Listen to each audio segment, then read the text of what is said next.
United states of আমেরিকাতে একটা conference হয়েছিল। ওই কনফারেন্সটা হচ্ছে পৃথিবীর যত ধর্মগ্রন্থ আছে সবগুলো ধর্মগ্রন্থের 10 মিনিটের আবৃত্তি শোনানো হবে। ওখানে গিয়েছে গীতা, গিয়েছে বাইবেল, ত্রিপিটক, দশাতীর, বেদ, পুরাণ, রামায়ণ, দীঘানিকায়া, ইয়াহভিস, সেকারডেটাল, টালমা, Torah, Old Testament, New Testament, Zend Avesta এবং আল্লাহর কোরআনও। কোন সুবহানাল্লাহ।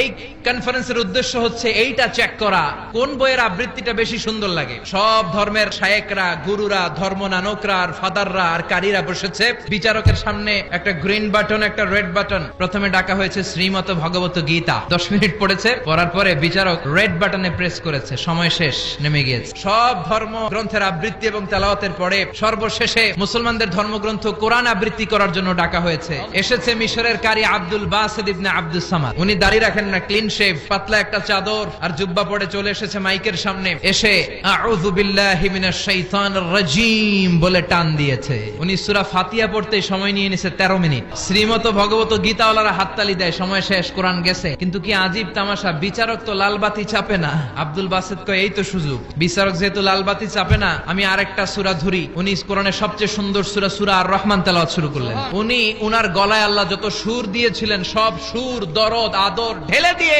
সুরের ঝংকার তুলে পুরো কনফারেন্সকে মাতিয়ে দিলেন। 20 মিনিট, 25 মিনিট, 30 মিনিট হয়ে যায়, লালবাতি চাপে না। এদিকে অর্গানাইজিং কমিটির প্রধান চেয়ার থেকে উঠে এসে বিচারকের গায়ে ধাক্কা দিয়ে বলে, এই ম্যান! বিচারক ভিমড়ি খেয়ে উঠছে লাফ দিয়ে, কি হুঁশ নাই। না পেরে বিচারক দাঁড়িয়ে বলে, ও আব্দুল বাসিত ইবনে আব্দুস সামাদ, আজকের এই প্রতিযোগিতায় তোর জন্য তেলাওয়াতের কোনো সময় নাই, তোর যত মনে চায় তুই পড়ে যা।